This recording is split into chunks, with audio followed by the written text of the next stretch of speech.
What's going on, guys? Welcome back to the channel. Happy Friday. When you see this, it won't be Friday, but it's Friday for me, so happy Friday. We've got the 2019 Ram 1500, just cleaned it up yesterday because we're going to Dallas, looking all fresh. This thing looks killer when it's clean.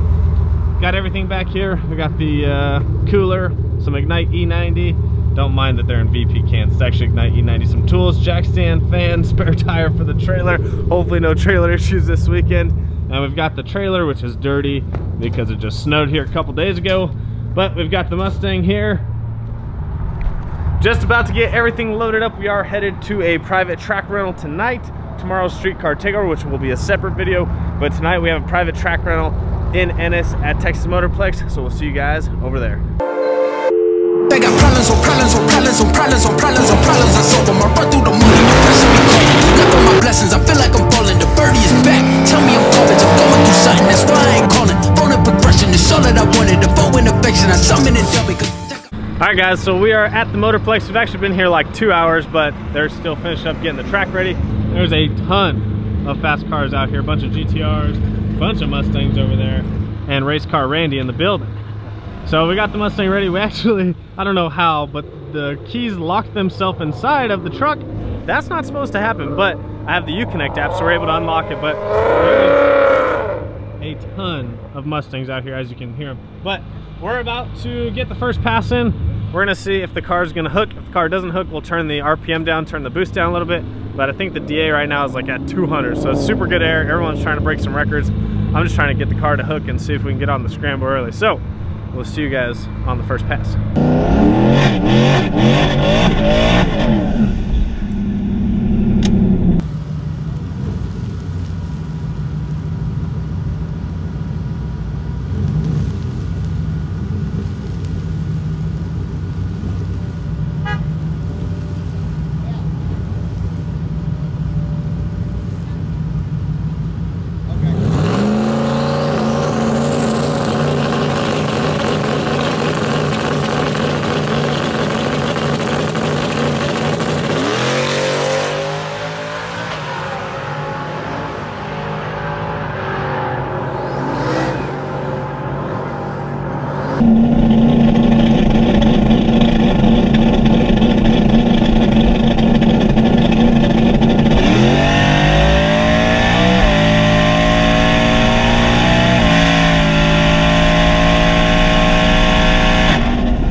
Alright guys, so we're back in the hotel. It's Friday night. We had the private test and tune. It kind of went as planned. Hello Randy. What's up? So third car down was a GTR, and I guess he blew his diff out and oiled down the entire track. For some reason he decided to keep driving, so we literally waited 2 hours while they re-prepped the track. Don't be like the GTR. Don't be like the GTR. If you brake, pull over to the side. Anyways, first pass, we left it on the same tune-up as it was in Denton, and the car went, as you saw, an 854. Pretty awesome. However, Kennedy's dropping stuff.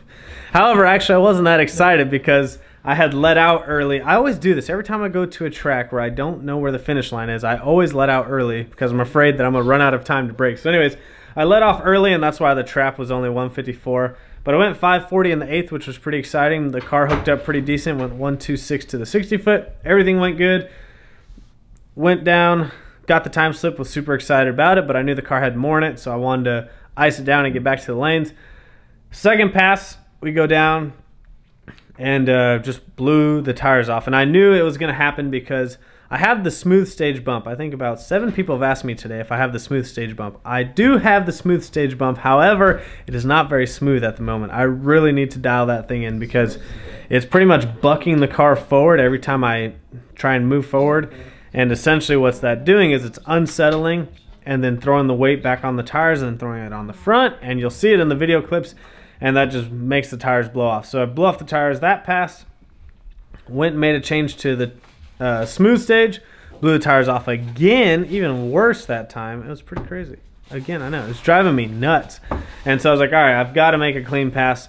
So what I decided was that I was going to, if I blew the tires off, they were going to let me back up and try again because they saw me that I was blowing the tires off. They were going to let me back up and try again. And if I blew the tires off, I was just going to go straight off the trans brake because it's just testing. I don't need to be using the bump. However, I like using it in testing so I can get used to it for racing.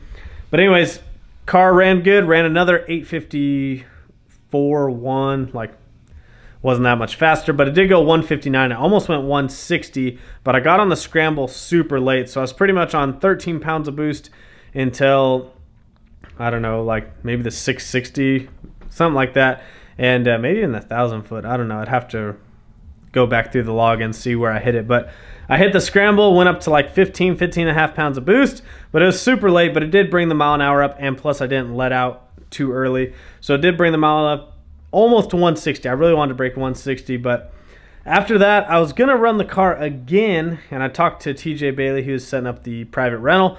Super awesome guy.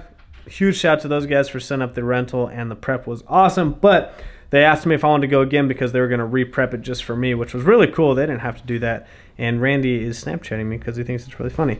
But anyways, huge shout out to those guys for the prep and the awesome track. I think it was pretty tough because it was cold. People were braking. How many cars broke?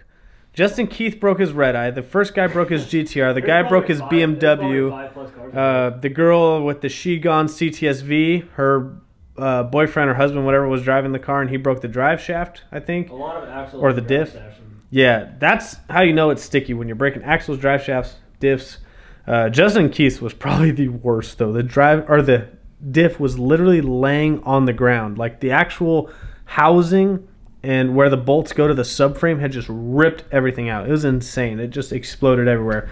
I think 1 or 2 other cars broke also. It was insane. Luckily, I got away with no brakes, thankfully. Everything held up, but the prep was there. The weather was awesome. I think it got to negative like 300 or 400 at one point. I'm not sure if it got any better than that, but it was pretty good. Obviously, pretty decent DA, but I was kind of upset. You think I'd be excited that I'm pretty positive that I broke the stock Gen 3 Coyote stock bottom end record. I'm pretty sure it was 860 before. Jesus went faster than that, but I think he already had his built motor. And I know the LPF car that went faster than that was a built motor as well. So I'm pretty sure that I now have the stock Gen 3 Coyote bottom end record. You can correct me if I'm wrong. I'm sure someone's going to correct me, but I'm pretty sure I have it.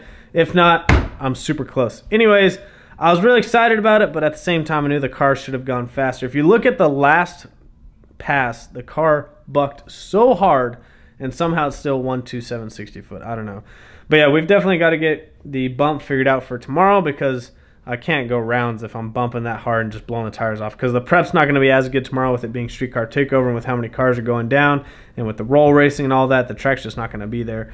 But I was super excited with how the car went. Everyone that's been haggling me and yelling at me and DMing me and messaging me that I should do the quarter mile, there you have it. I ran the quarter mile, stock bottom end. I do have stock oil pump gears. I know everyone thinks I'm crazy, but I do have stock oil pump gears for those of you that are asking.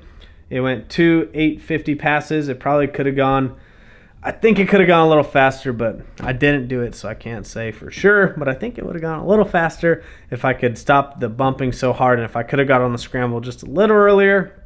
But we definitely need, I think I've talked about in a video before, we definitely need a boost controller like an AMS 2000 or an AMS 1000 or like a boost leash where we can ramp the boost in instead of leaving on one boost setting and then just trying to scramble early. Like if we could have it set in a boost controller, I think we can make some huge progress with the car and it would go even faster. But hopefully you guys enjoyed this video. Everyone that's been asking for quarter mile, there you have it. Hopefully you guys are impressed. And if you're not impressed, well, that's probably because you're too cool and you're a lot faster than I am. Randy, did you have a good time? I had a great time. Yeah, it was awesome. So huge shout out to TJ Bailey for putting on the private session. If you guys are interested in getting in on one of these, you just need to add to the group on Facebook. I think it's called TJ's Private Session Group. But they have them. As long as the weather's good, they're going to keep having them. I think they have one November 30th. And today was really cool because the money went towards a charity. So super cool, awesome prep. If you're trying to go like for a fast time, that's definitely the way to go about it. But hopefully you guys enjoyed the video. Make sure you hit the like button. Make sure you hit the subscribe button. And I'll see you guys on the next video, which should be Street Car Takeover. Peace.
Alright, so what we do is I need my jet. They got problems on problems on problems on problems on problems on problems. I solve them. I run through the money, no pressure me calling. Left on my blessings, I feel like I'm falling. The birdie is back.